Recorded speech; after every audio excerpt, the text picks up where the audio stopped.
we good to go? Can you hear me, Go Brenna? right ahead. Yes, Clinton. Thank All you. right.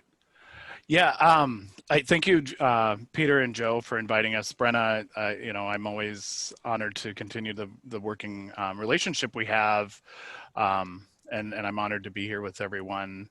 My name is Clinton Alexander. I'm an enrolled member of the White Earth Band of Chippewa in northern Minnesota.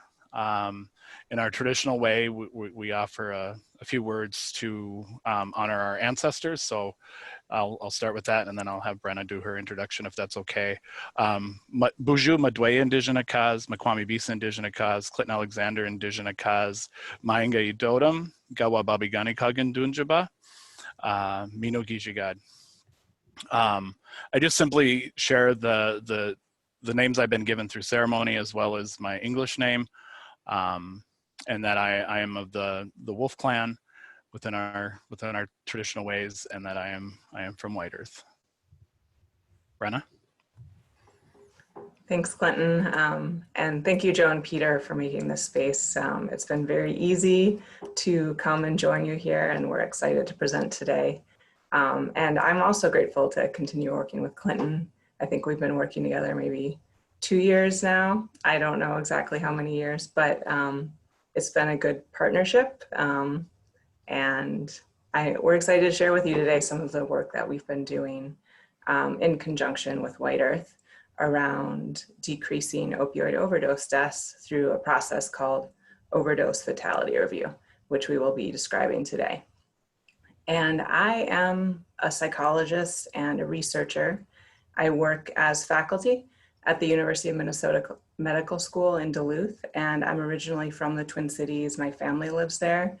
And I moved to Duluth in 2015, 5 years ago now. And before that, I was living in New Mexico in Albuquerque for 7 years, where I was doing my PhD in clinical psychology. And my mentor there was Kamala Venner. And I moved up to Duluth for a postdoctoral fellowship with Melissa Walls at the medical school. And I've been here since then, and happy to be up north by the lake.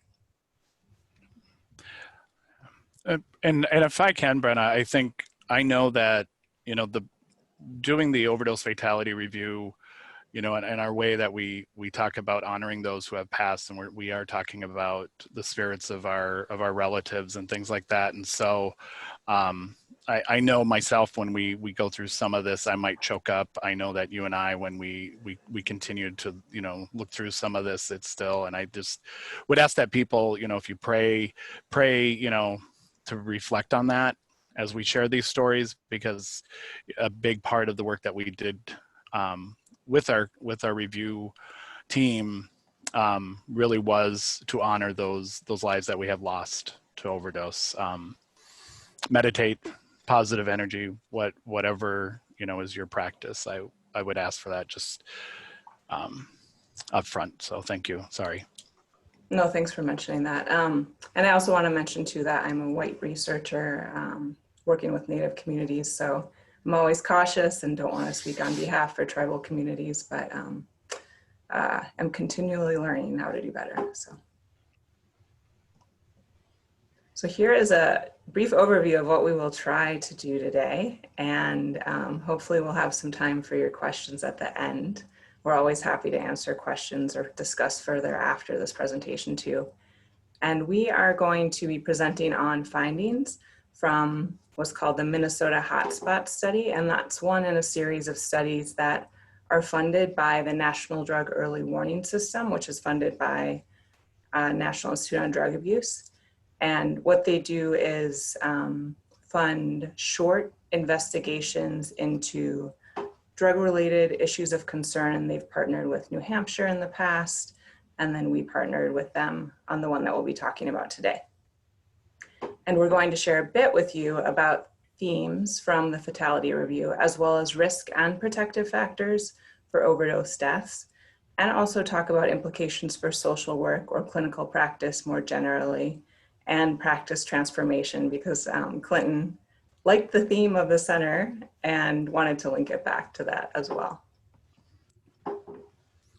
So as I said, I'm an enrolled member of the White Earth Band of Chippewa, and a lot of the information, about the history, all of that is equally important. And I think, in the time frame of an hour, I think the history of our treaties, all of those, I think they all have implications in the work that we did with the fatality review.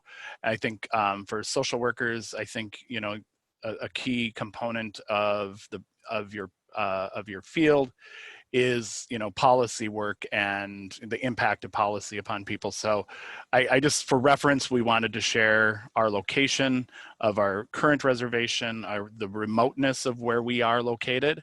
But I would encourage and ask that everyone on the slide that Brenna had up previously does have a link to the White Earth our White Earth Tribal Council webpage that has a PowerPoint history of our people to share. Do you think we should have that sent out to everyone, Clinton, with the slides? The link is on the second bullet point in the previous slide, and you can download it from our website under the Gaa-waabaabiganikaag, where it says whiteearth.com history. You can download. It's a multimedia file, so it gets to be quite large if you try to send it. All right, thanks. Yep, absolutely. And the next thing we wanted to introduce you to is the Ojibwe Peoples Dictionary. So when I moved to Duluth in 2015, I took a Ojibwe class from Eric Reddix at UMD. And this is a resource developed by John Nichols and others at the University of Minnesota that is always changing. And it's a place where if you're wondering how to pronounce an Ojibwe word or you'd like to learn some Ojibwe words, you can go and learn them. And we wanted to share with you how to say White Earth Nation in Ojibwe. So let's see if I can pull up the Ojibwe Peoples Dictionary and share that with you. Just 1 second. Okay. So on the, and so what you'll be hearing is two different elders from Ojibwe communities saying Gaa-waabaabiganikaag in Ojibwe, much better than me. Gaa-waabaabiganikaag. Gaa-waabaabiganikaag. And so we just want to kind of center the place, the Ojibwe name for White Earth Nation as we continue sharing with you. All right.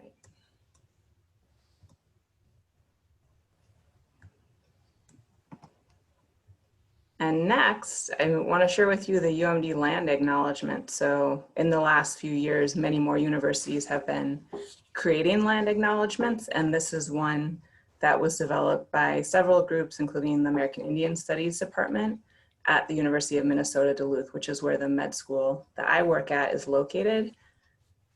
And I will just read this for you as we get started. So we collectively acknowledge that the University of Minnesota, Duluth is located on the traditional, ancestral, and contemporary lands of Indigenous people.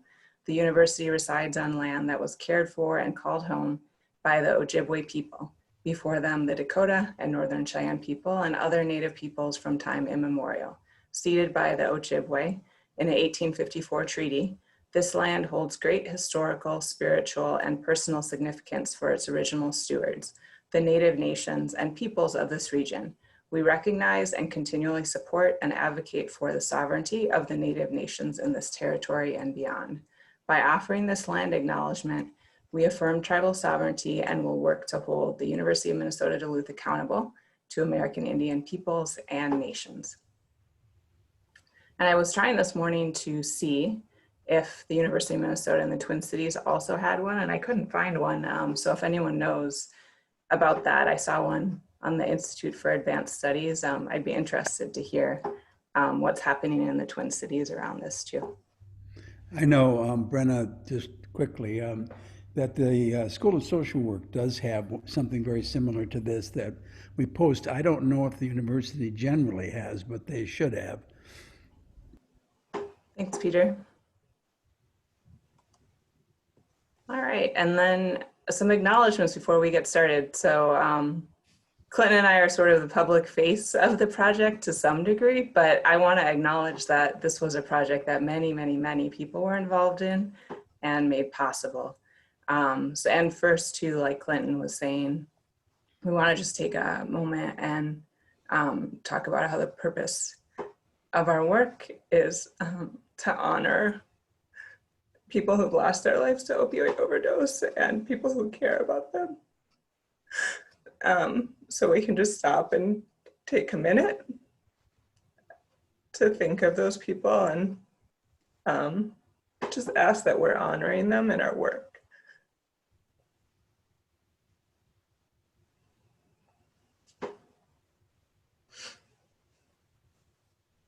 Thank you. So other people on here, everyone at White Earth who participated in the overdose fatality review team, we were trying out something new and we were learning as we went. So I'm really grateful to them for being willing to do that learning with us, to all of our focus group participants. And then I'll just read everyone's names here who was part of it too. Mary Owen, Erin Artijani, Kathy Etz, Erin Russell, Melissa Walls, Hannah Youngdeer, Dr. Carson Gardner, Nate Wright, Kate Erickson, others at MDH, Mallory O'Brien, Mikas Gonzalez, Sandra Stover. And there's others too. A lot of people contributed to this work. And we had funding for this project from the National Drug Early Warning System, some of my startup funds from the medical school, and then White Earth Nation also would chip in for the project and food and things like that. And we are not speaking on behalf of any of these organizations, but these are the groups that came together to make this fatality review possible. To go back to where Brenna, I think when we go through risk factors and themes, you'll, I think, maybe gain an understanding of the impact and the process that we went through and why we needed to acknowledge a lot of people who made this possible, because the closeness in our community of the individuals' lives that preventable deaths at that was a major part of this process and healing together. And it's just another highlight in my mind of the work that we've been doing, particularly on within my, tribal nation to address the opioid epidemic. And these are just two examples of headlines that I think are contradictory to what you typically see around Indian country, around the opioid epidemic, and I think this is something that we have taken pride in, that we have continued to lead with innovation and OFR despite the emotional kind of toll it takes on people to go through this process. I think is just part of something that we call Zungadewin in our traditional way of meaning having a strong heart. To look at things with courage and integrity and facing them. And this is just part of the things that we've done on White Earth, which would also include, we have a rapid response team, an overdose recovery response police officer. We've engaged in, White Earth is well known for their maternal opioid mitigation program, the MOMS program, to work with Native women and their families and pregnant women particularly, and our MAT program. So I think this is just another way for us to showcase that we are leading the way in a lot of different areas. I'm a firm believer that pictures speak volumes to the work that's going on. And when we talk about social connectedness, resiliency, and innovation, these are pictures that, to me, speak volumes to the work that we have been doing and will continue to do. I think I'm getting a little anxiety seeing people out in community like this with COVID right now. But and again, a whole other, I think, webinar that we could talk about the impact of isolation and things like that COVID are doing to our communities right now with the isolation.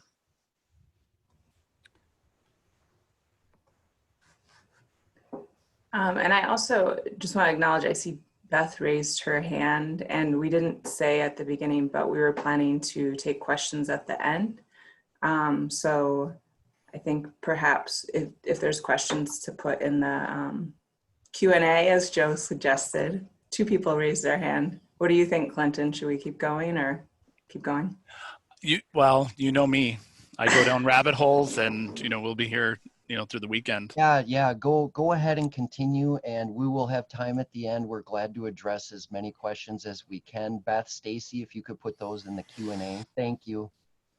And we appreciate your questions. Thank you for asking them. Yeah, 3 questions. It's really hard for me to keep going when I see people raising their hands, but we're gonna keep going. And I also just want to point out, you can notice that Clinton is much better at graphic design than me and making nice slides, as you'll notice the difference between our slides. So this is our National Drug Early Warning System Minnesota Hotspot study, and this was a new partnership. So Clinton and I were introduced through Mary Owen and some other people that we know in common, and then began talking about this project. And White Earth Nation had already been exploring doing overdose fatality review on their own. And so for us, the team at the med school was kind of coming alongside something they were already doing, with a way to support that work through kind of the focus group and support for piloting it. And it had also been something in Minnesota. Tribes have been organizing tribal opioid summits on a yearly basis, maybe since 2017. And so there's reports from those, and it was something that tribal nations in Minnesota had said that they were interested in. So that was another impetus for looking into overdose fatality review. And I also have to mention that we do have approval for this project and to share these findings from that White Earth Nation Research Review Board. And when you're doing research projects or gathering data with tribal nations, then they have the sovereignty to oversee those projects and to decide whether it's something that will benefit the community or not, and whether they'd like it to proceed. And then we also want to share this slide as well in terms of the race rate disparities that we have in Minnesota, which are the worst in the nation in terms of overdose deaths between American Indians and whites, and then also for the Black community. And a lot of this has to do with historical racism and current racism, as we've seen recently with George Floyd's killing. So I think that as we're thinking about ways to address these disparities, addressing racism is a big way to address these disparities. And I would just echo that sentiment that, I think with this, the purpose of this practice transformation series, I think the race rate disparity, the war on drugs, has a lot of, I think, context and significance to discuss, because we can argue that the opioid epidemic was, recognized nationally, 3-4 years ago, but we could argue, I think, very easily that tribal communities and other communities of color have been impacted with the opioid epidemic for more than a decade, and is a contributing factor to, I think, where our innovation comes from is from that we 10 years ago declared a national or a tribal emergency related to this issue. So thanks. So with the opioid overdose fatality review, it is a novel implementation of a public health process that had been implemented around, I think others may have seen it in homicide fatality reviews have been done. I think there are neonatal type fatality reviews that have been done, and it's essentially a social autopsy. I believe one of the first ones, if not the first one, was actually piloted in Maryland, and one of our consultants, Aaron Haas, was one of the lead individuals with that project. But what we wanted to do in that context was to look at factors that contributed to overdose deaths, find ways, identify those ways to intervene and prevent, and to bring people together from a multidisciplinary group to share that knowledge. And by convening a fatality review, it does open the door to gaining a more well-rounded picture of an individual's life that typically in our systems of care, we only get a snapshot of that person's life. And I would add to, so what was kind of happening in Minnesota and Wisconsin, I guess, as well, in 2019. So Mallory O'Brien in Wisconsin had already been doing fatality reviews across the state, and usually they're conducted at the state or the county level. So something that was novel about what we had done is to center it at the tribal level, and that hadn't been done previously in the country. So White Earth did the first overdose fatality review that was tribally driven and centered. And I think that offered really unique benefits and also brought in cultural elements as well, and kind of approached it in a different way than other OFR meetings have been done in the past. But Minnesota Department of Health also was beginning to do OFR at the same time that we were working on it.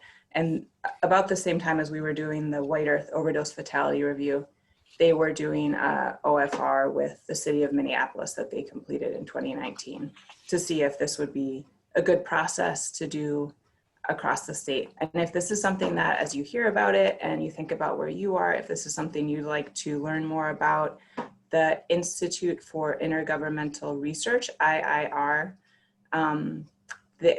that's a federal organization that offers technical assistance around developing OFR.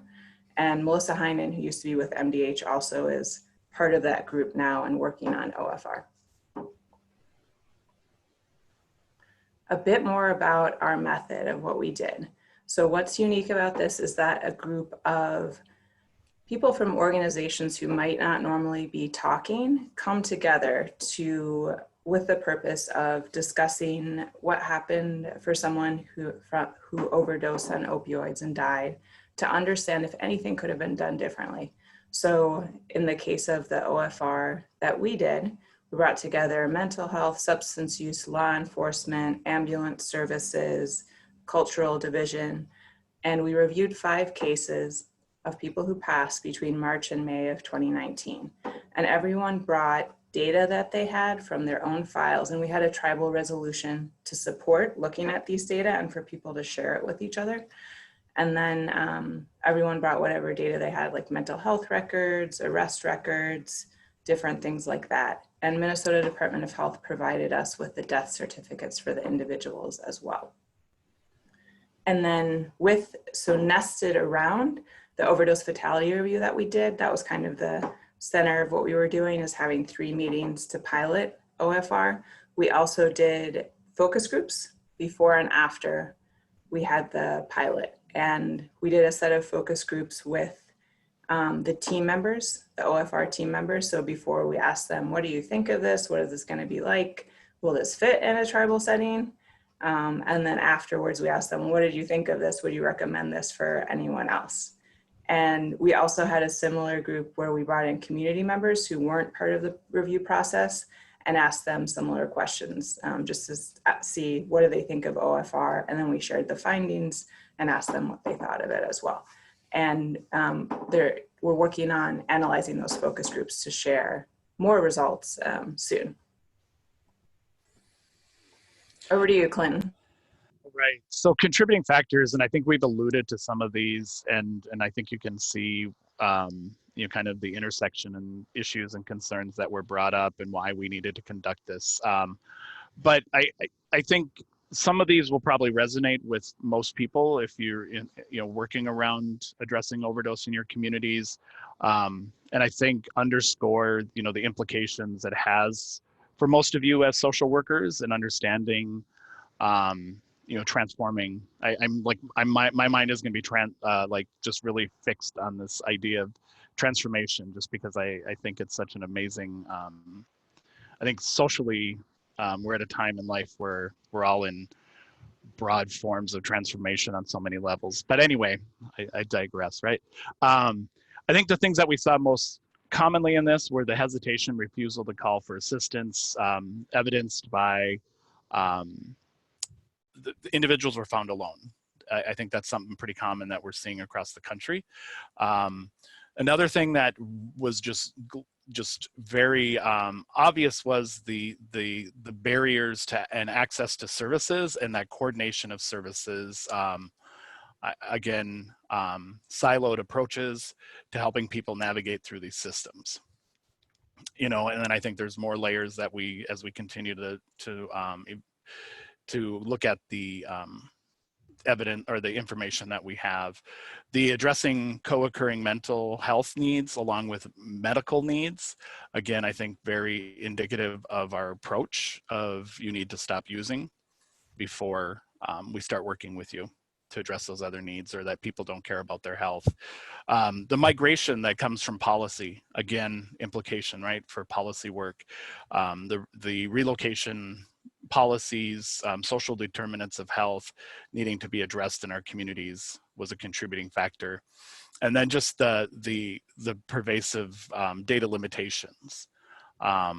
You know, we were fortunate in Minnesota to have amazing partners at the Minnesota Department of Health who were very genuinely willing to work with us and to try to help us understand cause of death and to get us as much information as we could. And so those were all contributing factors that we saw very pervasive throughout our process.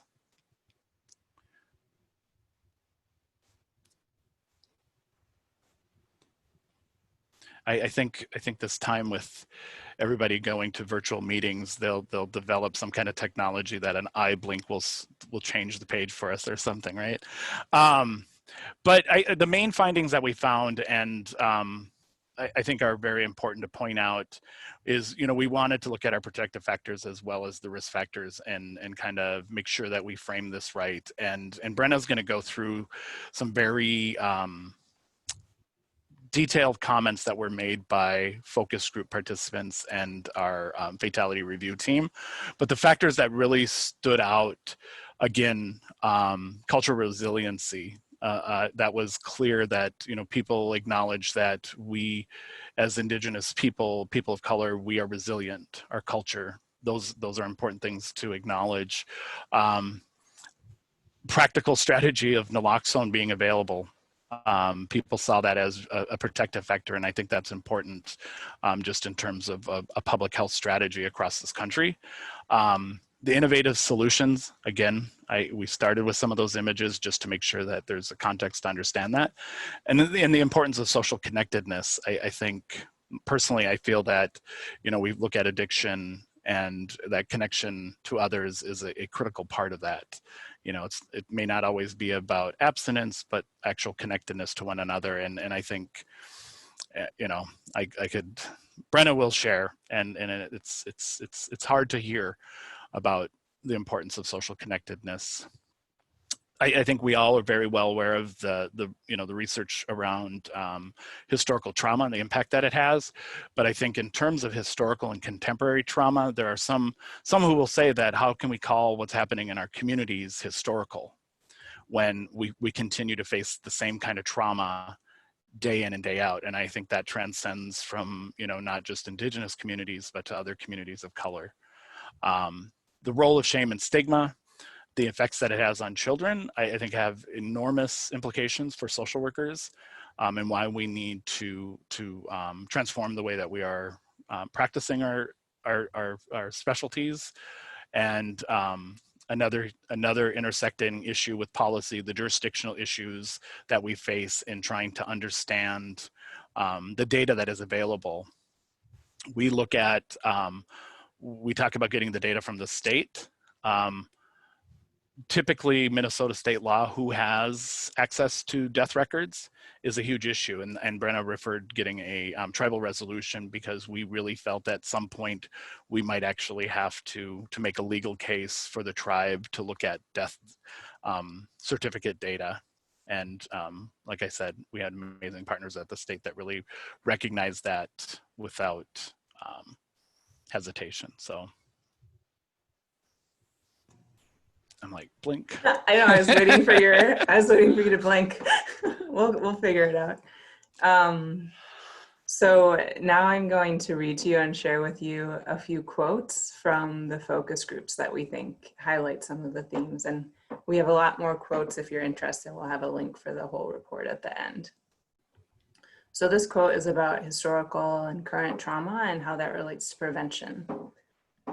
The death certificate saying that these people died of overdoses, but it's not. Most of them, I'd say 90%, died of broken hearts. It's the trauma that our people go through. It's all the deaths, the losses that our people face. And that this is working on the front lines, seeing this stuff firsthand. And I'm trying to do my best part, what I can do for my people that I work with. I'm trying to get to the bottom of their addiction that became something that became an addiction. Because that first initial hit of that drug, it numbed that pain they felt. And that's a quote from one of our community focus group participants.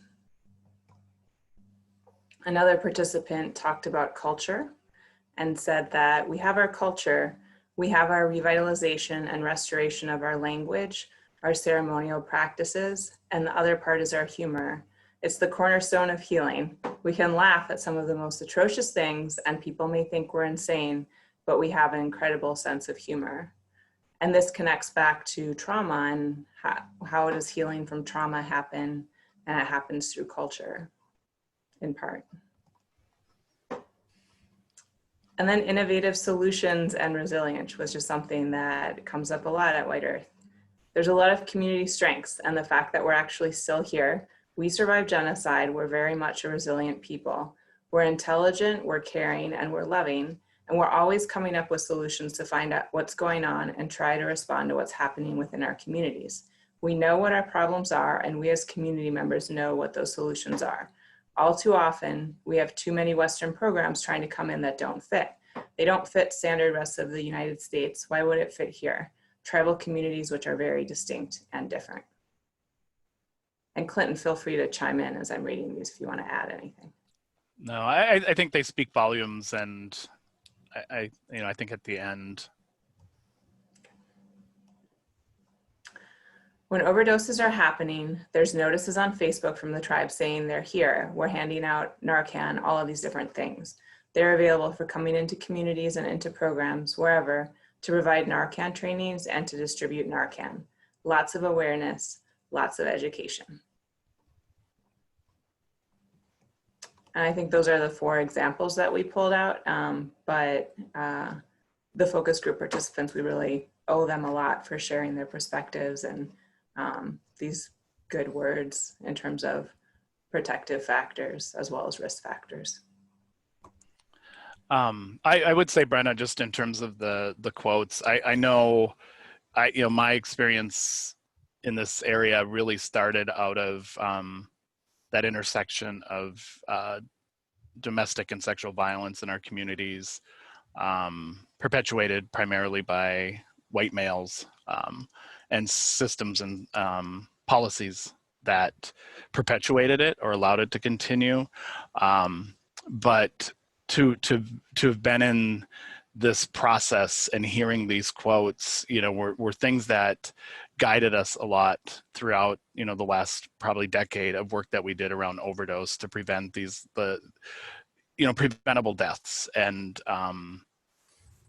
I guess I can't say enough about the impact and the importance of reading those statements and quotes and letting them speak for themselves, because I think they speak from the hearts of our people. So, but I do think, those statements, the findings, things that we have, I got really kind of geeky when it came to this slide and telling Brenna, I think, my passion and the work that I've done in terms of social justice, that I think would probably speak to most of the folks on this meeting, are what are these opportunities? What are these things that, what does it mean for me? And I think when we think of coordination of services and we think of drug use in the United States and we think of so many of these different topics and contributing factors, I think there's so many things. And these are things that I personally have felt are very important to talk about in terms of implications, particularly around social work. In this current epidemic, I think we still continue to see significant barriers to evidence-based treatment. We're part of a system that is very patriarchal, not designed by or for people who they need to be developed by and for. So I think those are important. I think the findings that we had, the lack of coordination speaks volumes to that. I think in terms of the opioid epidemic in general, I think you look at the data that's available, and we know that tribal and rural communities are disproportionately impacted by the opioid epidemic for various reasons. And if you think of those factors that magnify those issues, isolation, things that we sometimes look at as a protective factor, a small knit community, actually can become a risk factor because of shame and stigma, admitting that you have an addiction, things like that, the number of providers. So those barriers and services are an important thing to reflect on. The practical strategies, again, I think when we think about, these deaths were all preventable. We need to improve access to evidence-based medications. And I think as social workers, I think it's implied that we advocate for these policies, but we move towards more recognition that the most efficacious way to address opioid use disorder is through medication-assisted treatment, whether it's buprenorphine, methadone, Suboxone, Subutex, whatever, those things. And another part is the naloxone and Narcan. And Brenna knows me well that I go to the enabling idea that it enables people to breathe, and that's about it, right? But also access to the psychosocial services, and I think those are kind of the common sense practical strategies we look at. But I think fundamentally the bigger issue, I think, in terms of transforming practice, is understanding the importance to build trust, having compassion, the importance of non-coercive or non-judgmental. And I know, immediately after we published the report, I mean, we were in the, I think we had an interview with Minnesota Public Radio, and we had a fatality I received a text message immediately, like in the middle of this meeting, and it made me like just go back to this place that we put the cart before the horse in a lot of the ways that we work with people, and we tell them that we're not going to work with you. We make assumptions that people don't care about their health and other needs that need to be addressed until you stop using. And I think that's, I can't say that enough. And if you work for an agency, I think a practical strategy is to develop those partnerships and relationship with your local harm reduction folks. There are a lot of social justice warriors out there, a lot of people with experience, lived experience, that are leading these efforts and are your best resources to connect with. And I believe there's this link should take you to NASIN, the National North American Syringe Exchange Network, and it will give you resources in your community of where some of these services can be accessed. And last, my little soapbox is that we learn this throughout this process as well, is that there are a lot of meaningful ways to recovery, and recovery is defined by an individual. And we need to make sure that we continue to remember that and allow people to define that, and to, and that we as helpers are there to help navigate those pathways and not dictate what those look like. So. And I think if I can jump in, Clinton, all of these things are even more important right now during COVID, when there's been such a disruption in services for people who are using drugs and alcohol. And there's just so much stress, more stress around. And we know that increases alcohol and drug use. So really taking care of yourself as providers, but thinking about how you can make access easier now and in creative ways is so important. We're time check, Brenna. We're at about 1:45. And I know we said we wanted to leave about 15 minutes for Q&A. So I think, I think what we are left with when we kind of finish this first phase of this, we left the table knowing that we had more homework, that this was a first step. And I think really, if you look at these 3 discussion points, really for us, it was, now how do we start to look at this and look at ways of healing our community, especially when we think of that context of historical and contemporary trauma, the loss that was, reflected in these statements and these quotes.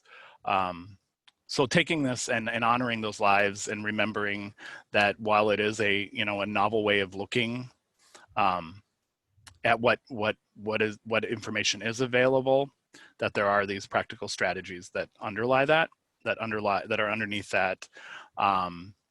It may be useful in other communities, and I think, again, there isn't a one-size-fits-all, and a lot of tribal teachings and practices and ways of looking at a death needs to be, you know, looked at. And I fear that sometimes that people say, well, it worked in this tribal community, we should do it here.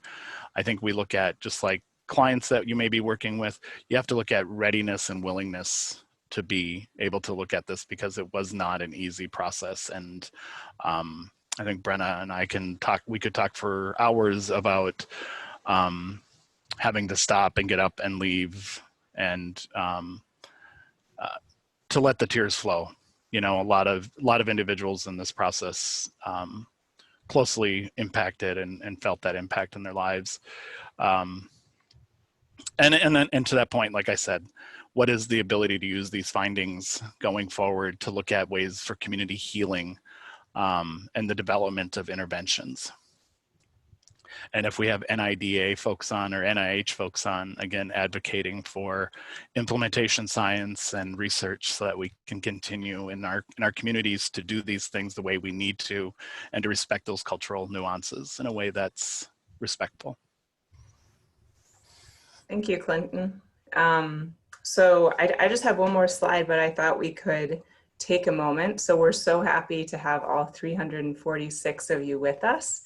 And I wanted to try something that I'm part of a meditation group called Big Heart City Sangha with Vinny Ferraro. And so he'll often say, just take a moment and check in with yourself and notice how you're feeling right now. And if you are open to it, just typing a word in the chat box so we can get a sense of how you're feeling after looking at and learning about the things that we've shared today. Sorry, Joe, I know you said you didn't want us to use the chat box. Oh, no worries, no worries. Hopeful, wanting to learn more. Engaged, tenderhearted, stressed, yeah. Sadness. Humbled, relaxed, stressed, grief, yep. Validated. Wanting to learn more, driven. Sad. So thank you all for sharing that.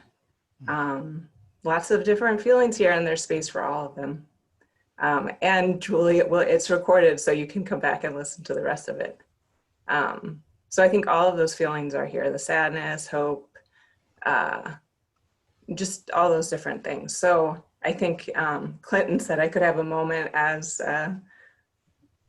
the white person in the room. Let's see, and I'm trying to go forward. There we go, okay. So I just did this amazing week called Academics for Black Survival and Wellness that was led by Della Mosley and Paris Bellamy out of University of Florida. They are counseling psychologists, and you can look hashtag Academics for Black Lives on Twitter if you're interested in learning more. But from them, I really learned just more about my role as a white person. So like right now I feel, I guess I feel sad, I don't know what I feel, but these are instructions that I learned from them that I'm sharing with you. And this is new, I've never put this in a PowerPoint, but see what you think of it. So if you feel like you saw this and you're like, wow, this is a really important issue, which it is, but you aren't from a tribal community, I would just say these are some places you might start. So just take a breath and notice how you're feeling, which we did. And something they were urging is it's very easy to point fingers at what's wrong,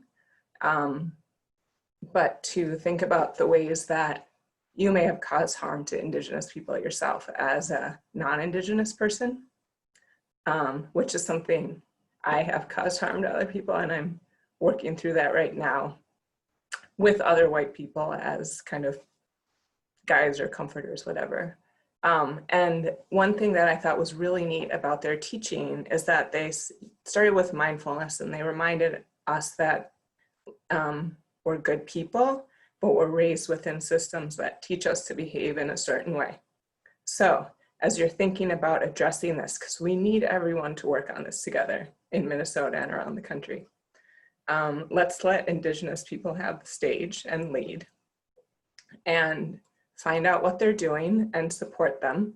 And if you think of your own ideas of how to help, you know, I am a person who's always like, my mind just spews ideas, as Clinton knows, but I think it's better to let, it is better to let Indigenous people lead with ideas because they've been silenced for so long and continue to be silenced.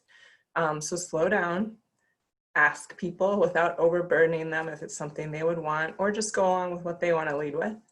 And then also, when you learn things, I think often, and I've done this too, it could just be easy. I could have just put this slide up here and not included Della Mosley and Paris Bellamy on here, but they were saying that, you know, you need to cite Black people, you need to cite Indigenous people of color. We're always learning things as we're reading them, and then just remember where they came from. Cite what you're learning, and then also pay people as you're asking them to educate you about racism and respect if it's something they don't really want to do because it's traumatic for them. So just a few thoughts on that. And welcome to feedback on this slide or what you think of this. And I'm happy also to talk further about these things if anyone wants to. So we are going to end with 10 minutes for questions by saying Miigwech and Gaa-waabaabiganikaag. And our contact information is on here, as well as several links to pieces related to the work that we've been doing around overdose fatality review. And I think especially, I like Dr. Carson Gardner. He's the medical director for White Earth. We had an opportunity to write a piece in Minnesota Physician, and Dr. Gardner really wrote that piece. And he chose the quotes that he felt were most important from the focus groups that we had. So I think that's a really great piece to read, to see as a practitioner what you might want to take away from this. So yeah, go ahead, Joe. Brenna, Clinton, thank you so much for the wealth of information and resources, and we're just going to get right into it. Everyone this time in the space is to ask and submit questions and share your feedback, so we're just going to get into it here. Nabek asks, how much are cultural practices looked at as preventative measures? Are we creating systems wherein they are valued and supported in real terms, as well as made available to community at large? This would include educating our communities about our practices.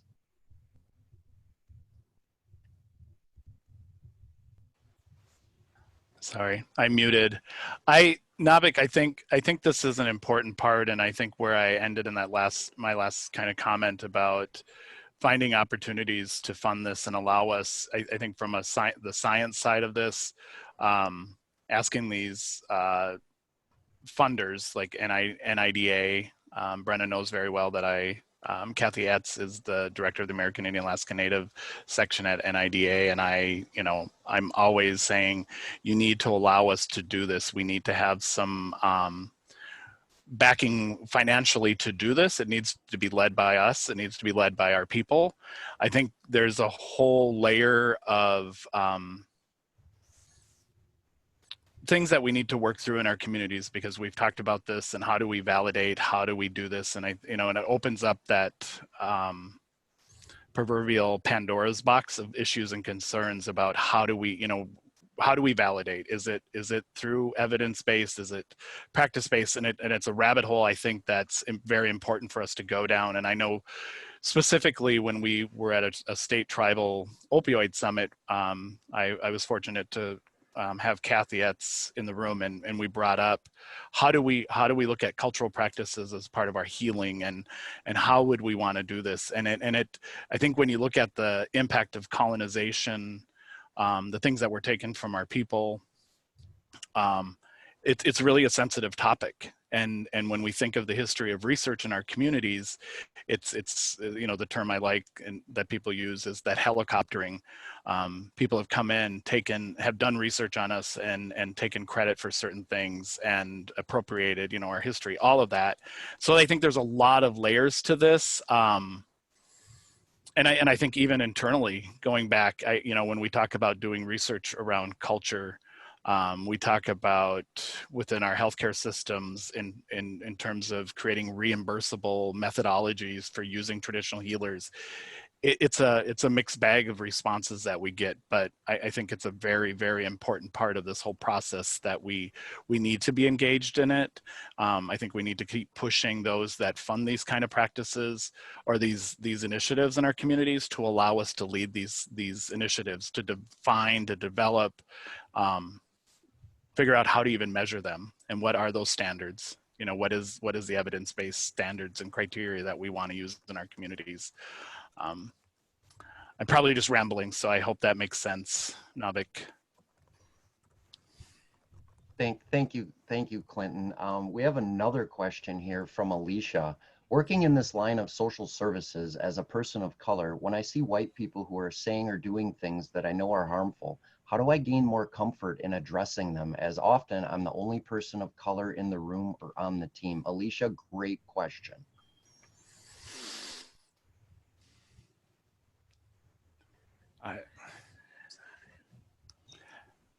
I'm just reading that question again. Do you want me to speak to that, Clinton, or do you want to talk about it? It's a great question. I mean, I can tell you, I fully understand it, and I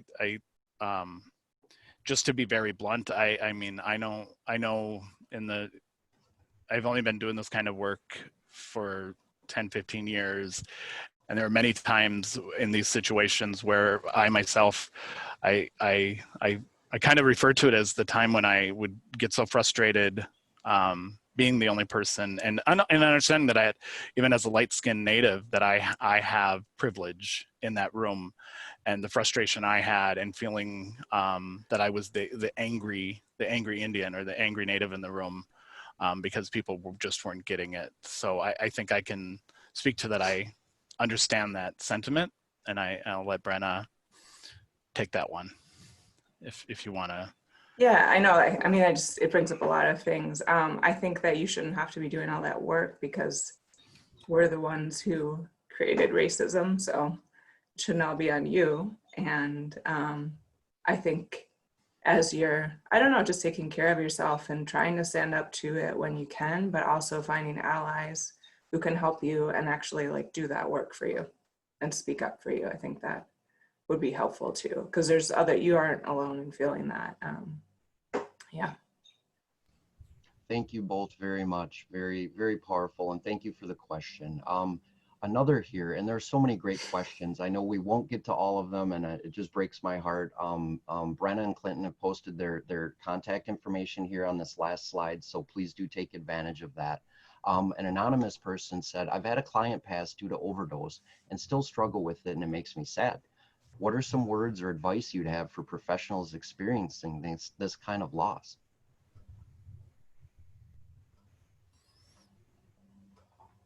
I think it's really hard work, and you care about clients, and I don't know, just maybe to let yourself grieve and take care of yourself and notice if it's impacting your ability to work with clients, how that might be. But yeah, let yourself experience the grief, give yourself time for that, and let it motivate you to make change in the system, I guess. Yeah,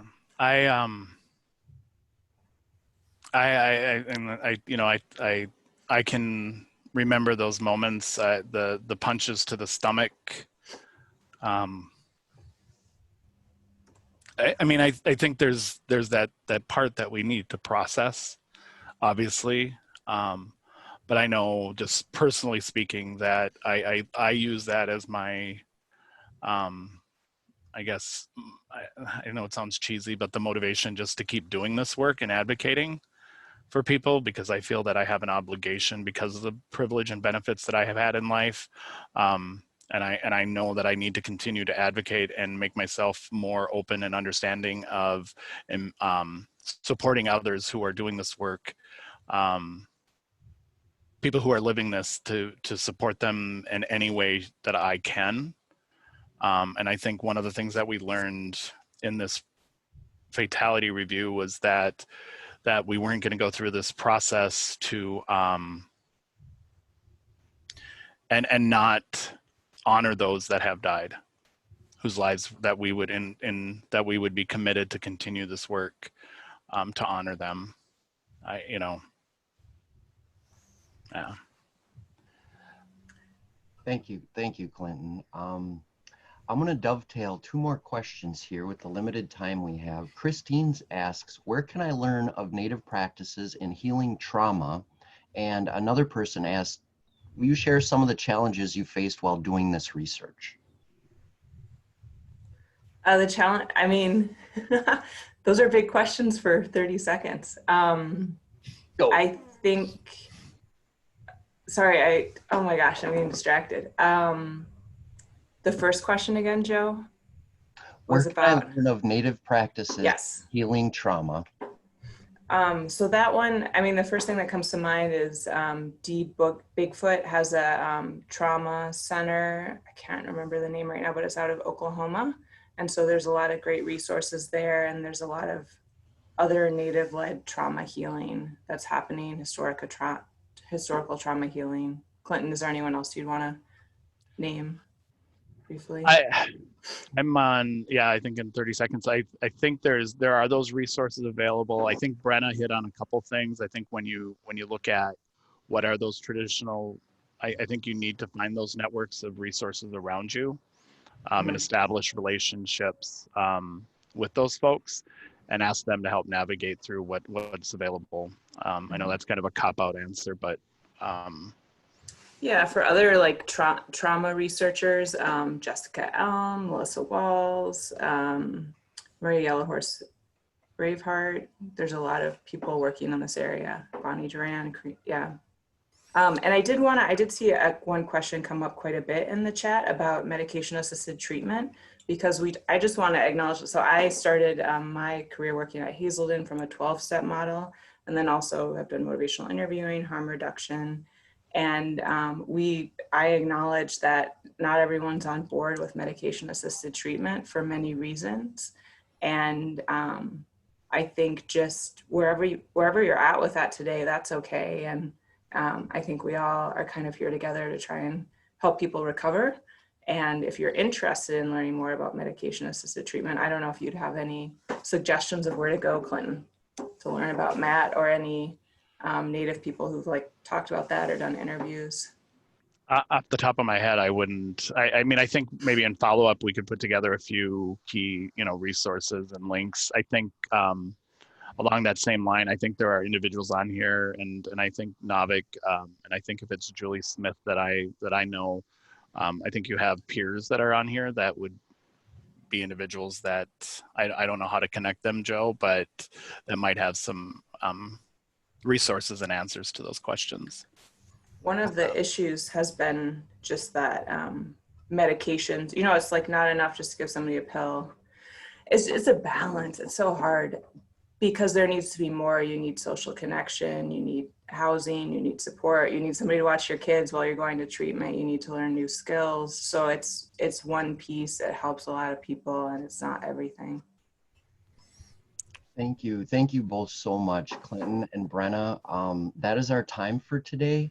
On behalf of the Center for Practice Transformation, I want to thank you all for taking the time to join us in this space, and we'd like to extend an extra special thanks to Brenna and Clinton for sharing their time and talents with us. And I just want to let you all know, Clinton, to your point about how to connect everyone, I'll stay open here in the chat room for about another 10 minutes for anyone who wants to scroll back through the chat.